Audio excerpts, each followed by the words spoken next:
My sister just dropped me off at the Portland airport, and so the trip to Spain for Europe for 3 weeks begins. I am so excited to be here and going through security and find my flight. My flight is slightly complicated. I start tonight at 7 o'clock in Portland. I fly to San Francisco. I do a transfer. I fly to Austin. Stan and Elizabeth picked me up and traveled by car down to Houston. We hop on a plane from Houston. We head to London. We have a layover in London, 2 hours, and then fly to Madrid, arrive in Madrid about noon on Wednesday. It's Monday evening, 7 o'clock, so that's like, I don't know, a day and a half, almost 2 days of travel. That's a little crazy. Traveling is always an interesting experience. My flight is delayed leaving from Portland by 1 hour and 20 minutes. I should still be able to make my connecting flight from San Francisco down to Austin, so things still should work out fine, but it's not exactly a great sign when your first flight is an hour and a half late. We're finally boarding now. We're about an hour and 40 minutes late, but on my way down to San Francisco.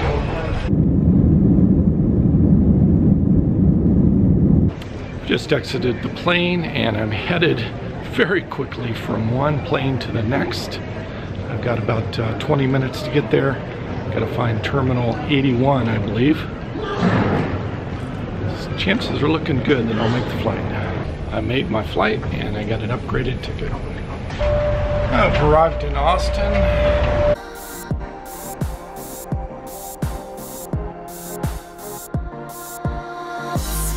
I want to talk just a moment about what I like least about traveling, because I'm obsessed with traveling. What I like least about traveling is airplanes, specifically that I'm so tall and my legs are so long and the seats only go up to about here on my back, so that means my head has no support from the seat, and it's just extremely uncomfortable for me to travel more than maybe an hour, hour and a half. In particular, red-eye flights overnight are just excruciating. This trip I have 2 nights in a row of sitting on an airplane. I get maybe 10-15 minutes sleep during the entire flight, so I'm going basically 48 hours with probably less than an hour's worth of sleep, and it's just not ideal. So I'm already exhausted and I'm only halfway in. Anyway, so that's it. That's what I like least about travel. Everything's going pretty much more or less according to plan. I am outside on the curb waiting for my client and friend Stan, who organized this Camino trip to Spain, to show up. Just a reminder again, I'm not doing the actual Camino walk with this group, just due to my hip problem, but we are sort of traveling together out to Madrid for 2 days, and then they'll go their own way to Porto in Portugal, and I will be spending time with my friend Nicole in Madrid and the surrounding areas. So that's the plan. They should be showing up here any minute, and we're going to drive from Austin over to Houston, and might be able to see some of what's happening down there with the flood as we're driving through that area that's been really devastated just a couple of days ago. So that's going to be an eye-opening experience.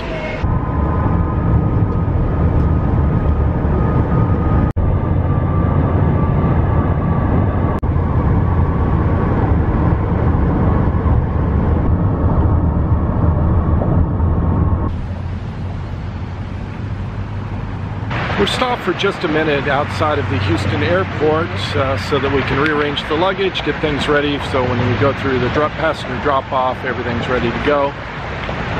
Driving through Houston the last 45 minutes, it's an absolutely huge city, but I'm seeing zero flood damage. This is like 3-4 days after the flood, and you're seeing the news, just devastation, it looks like everywhere. But we're on the north side, and Houston is huge. It's probably an hour across, and seeing absolutely nothing here. Just like this is a parking lot of a hotel near the airport.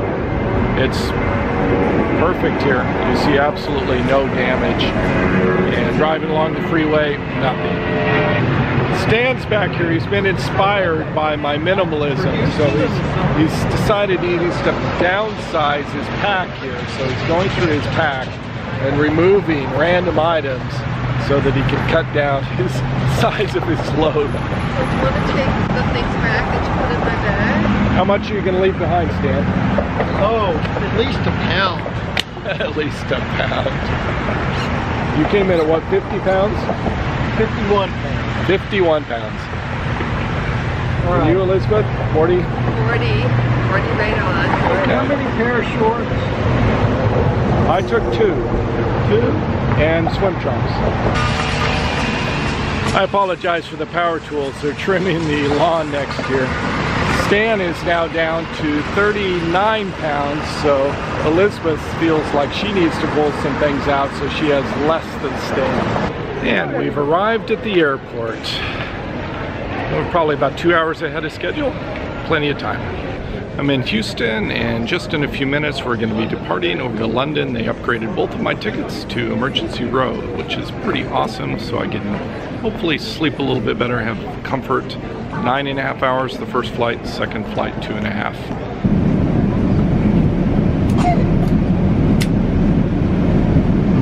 One more stop done, reached London. Safe and sound, had the absolute best sleep I've had in years on an airplane. The seat was taller, had these special little turnout things by my head, and the leg room was phenomenal. I had an upgraded seat. It was just really great. I slept probably 5-6 hours. I've never done that on an airplane ever since first class, and just phenomenal. And we head to the next gate and get on the plane to Madrid. Looks like they finally assigned my gate for my Madrid flight. This is the last flight. Should be arriving there around noon. I made it. I arrived in Madrid. Perfect, on schedule. Everything's great. Just very, very tired. Happy to be here. Gonna go through immigration, then find the transport to the hostel. For those of you who don't really watch my travel vlogs, at least the ones where I go internationally, I have sort of a routine that I go through. When I arrive in a new country, I get out my ATM card. I have a special card, it's from Charles Schwab, and this thing is golden. This is the best thing you can ever do for traveling to a foreign country. It waives all of your ATM fees, because that's what ATMs love to do in foreign countries. You get a charge of, you know, $10, $5, $15 to use an ATM machine when you're abroad, plus the conversion rate, everything else. If you have this card, it waives all of those fees. It's golden, it's fabulous, highly recommend it. So I gotta go get some cash, and then I look for the information desk, and they're really usually excellent at giving you directions and telling you how to get into the city and how to get a Metro card or whatever you need to do for your local city. So those are the two things I'm going to do here, and then head out to the hostel. Accomplished goals number 1 and 2. I have cash and information from the information lady back here. You just have to head down to the Metro and follow a couple of stops. Should be there. So this is my last Metro stop. It was 3 lines. Just have to go upstairs, walk a little bit to the hostel. It's pretty easy. It costs €5. You just get a little paper ticket, put it in the machine when you enter the Metro. That's all. I arrived in Madrid in my hostel, checked in. It's just wonderful here. This is my 3rd time to stay at OK Hostel. I did a review before. I love this hostel. Didn't get paid for it at all, but I'll link that above. It's really amazing hostel. That's all I have for this episode. Savor the moment. See you next episode.